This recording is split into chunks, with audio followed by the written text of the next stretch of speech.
P James sir രാജ്യാന്തര വാർത്തകളുമായി അങ്ങ് തിരുവനന്തപുരത്ത് ഇന്ന് തലസ്ഥാന നഗരിയിൽ നിന്നാണ് നമ്മൾ രാജ്യാന്തര വാർത്തകൾ കേൾക്കാൻ പോകുന്നത്. Good morning. Good morning Hashmi, good morning Christina, hi. അപ്പോൾ ഈ ഗസ യുദ്ധം അവസാനിപ്പിക്കാനുള്ള വഴി തെളിയുന്നു പറയാനായോ സാറേ? അമേരിക്കൻ പ്രസിഡന്റും ഇസ്രായേൽ പ്രധാനമന്ത്രിയും കൂടിക്കാഴ്ചയൊക്കെ നടത്തി, ഒരു പദ്ധതി ഉണ്ടായി, 8 ഇസ്ലാമിക രാജ്യങ്ങളുടെ പിന്തുണയ്ക്ക് ഇതിനോടകം ഉണ്ടാവുന്നുണ്ട്. അതിനിടയിൽ അപ്രതീക്ഷിതമായി ഖത്തറിനോട് സോറി എന്ന് നെതന്യാഹു പറയുന്നുണ്ട്. ഹമാസുമായി മധ്യസ്ഥ രാജ്യങ്ങളായ ഖത്തറും ഈജിപ്തൊക്കെ സംസാരിക്കുന്നുണ്ട്. ഹമാസ് ഇതുവരെ ഒന്നും പറഞ്ഞിട്ടില്ല. അപ്പോൾ അവിടുന്ന് നടക്കുന്ന വംശഹത്യയ്ക്ക് കുറച്ച് ദിവസങ്ങളിലെങ്കിലും ഒരു സ്റ്റോപ്പ് ഉണ്ടാകുമെന്ന് കരുതാവോ ജെയിംസ് സാർ? ഹാഷ്മി, ക്രിസ്റ്റീന, ഇത് 23 ഇത് തുടങ്ങിയ ഈ യുദ്ധം ഇത് വല്ലാതെ നീണ്ടു പോവുകയായിരുന്നു. 2 വർഷത്തിനടുത്തെത്തി നിൽക്കുകയാണ് എന്ന് കൃത്യമായി പറഞ്ഞു കഴിഞ്ഞാൽ 23 മാസവും ഏതാണ്ട് 23 ദിവസവുമായി ഈ യുദ്ധം. 7 ദിവസം കൂടി കഴിഞ്ഞാൽ 2 വർഷം തികയുകയാണ്. അതിനിടയിലാണ് ഒരുപക്ഷെ ഇതിനിടയിൽ നടക്കാവുന്ന ഏറ്റവും അടുപ്പമുള്ള ഒരു പദ്ധതി അമേരിക്കൻ പ്രസിഡന്റ് ഡൊണാൾഡ് ട്രംപ് നേരത്തെ പുറത്തുവിട്ടിരുന്നു. അത് അറബ് നേതാക്കളുമായി ചർച്ച നടത്തിയിരുന്നു. അതിനുശേഷമാണ് നിർണായകമായ യോഗം ഇസ്രായേൽ പ്രധാനമന്ത്രി ബെഞ്ചമിൻ നെതന്യാഹുവുമായിട്ട് വൈറ്റ് ഹൗസിൽ നടന്നത്.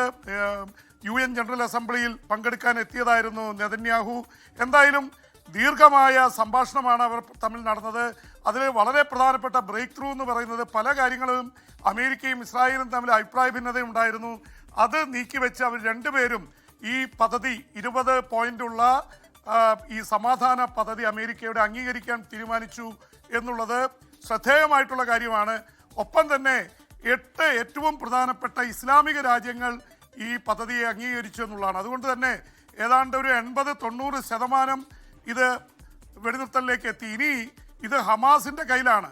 ഹമാസാണ് ഇപ്പോൾ ഗസയിലുള്ളത്, അവരാണ് പോരാടിക്കൊണ്ടിരിക്കുന്നത്. ഹമാസുമായിട്ട് ഈജിപ്തും ഖത്തറും മധ്യസ്ഥ രാജ്യങ്ങൾ ചർച്ച ചെയ്തുകൊണ്ടിരിക്കുകയാണ്. അവരുടെ എന്താണ് അവർ പറയാനുള്ളത്, അതിനുശേഷമേ ഇത് സംബന്ധിച്ച് പൂർണ്ണമായി സാധിക്കുള്ളൂ. എന്തായാലും അവർക്ക് വലിയൊരു മുന്നറിയിപ്പ് കൊടുത്തിട്ടുണ്ട് ട്രംപും നെതന്യാഹുവും കൂടി.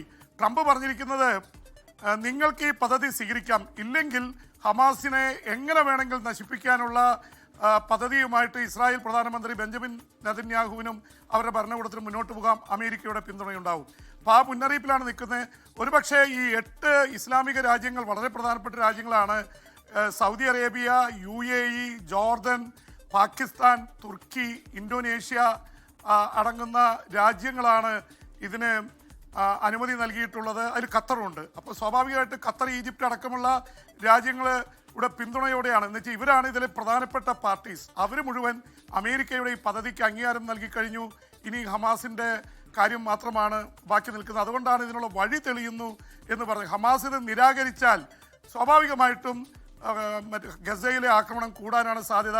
ഇതിൽ ഹമാസിനേക്കാൾ നമുക്ക് നോക്കേണ്ടത് ഇറാനിലേക്കാണ്. കാരണം ഇറാൻ്റെ ഒരു എക്സ്റ്റൻഷനാണ് ഹമാസും ഹെസ്ബുള്ളയും ഹൂതികളും. ഇറാൻ എങ്ങനെ പ്രതികരിക്കുന്നു?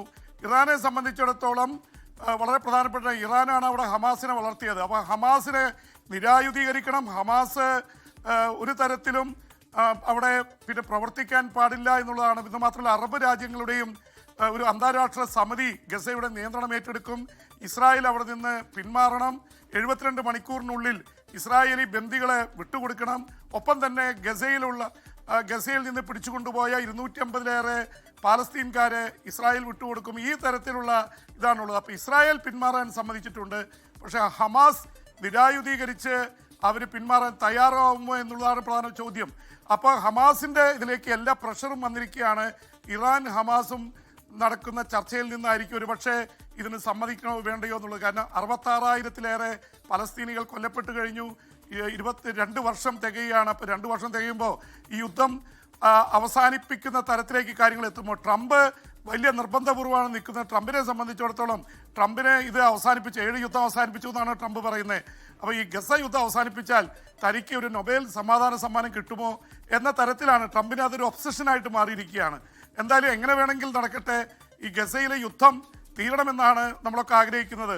ഇന്ന് തിരുവനന്തപുരത്ത് ഇന്നലെ പാലസ്തീൻ്റെ അംബാസഡർ ഉണ്ടായിരുന്നു. അദ്ദേഹത്തോടൊപ്പം ഞാൻ നമ്മുടെ മീഡിയ അക്കാഡമിയുടെ ചടങ്ങിൽ പങ്കെടുത്തിരുന്നു. അവിടെ വെച്ച് ഈ പാലസ്തീൻ അംബാസഡറോട് ഞാൻ ഈ കാര്യം ചോദിച്ചപ്പോൾ അദ്ദേഹം പറഞ്ഞത് പ്രതീക്ഷയുണ്ട്, ഒരുപക്ഷെ പ്രശ്നങ്ങൾ തീരാനുള്ള പ്രതീക്ഷയുണ്ട്. പക്ഷെ നമുക്ക് പൂർണ്ണമായിട്ടൊന്നും പറയാൻ കഴിയില്ല എന്നാണ് പറഞ്ഞത്. എന്തായാലും നമുക്ക് നല്ലത് വരും എന്ന് പ്രതീക്ഷിക്കാം. ഹാഷ്മി, ക്രിസ്റ്റീന. ലോകത്തെവിടെയായാലും ഏത് സമയത്തും 24 വാർത്തകളും ഓഗ്മെന്റഡ് റിയാലിറ്റി പാക്കേജുകളും എക്സ്പ്ലെയിനറുകളും വിശദമായി കാണാൻ ഞങ്ങളുടെ യൂട്യൂബ് ചാനൽ നിങ്ങൾക്ക് സബ്സ്ക്രൈബ് ചെയ്യാം.